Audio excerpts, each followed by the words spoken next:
আসসালামু আলাইকুম রহমতুল্লাহি ওয়া বারাকাতু। আশা করি আপনারা সকলে আল্লাহ তাআলার রহমতে ভালো আছেন। আমি আজ আলোচনা করব মন থেকে ভয় ও যাবতীয় বিপদ দূর করার দোয়া সম্পর্কে। তো আসুন আমরা জেনে নেই হাদিস ও কোরআনের আলোকে। যে কোনো রকম ভয় ও বিপদ দূর করতে এই দোয়াটি খুবই কার্যকরী।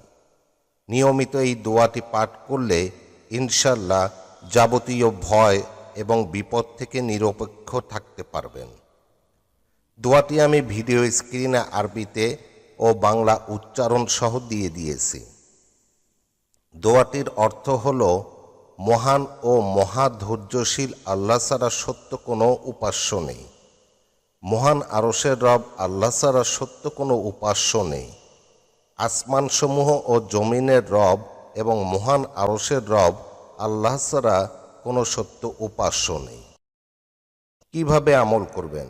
যে কোনো সময় পবিত্র অবস্থায় এই দোয়াটি পড়তে পারেন, তবে নামাজের পর এই দোয়াটি পড়া বেশি উত্তম হবে।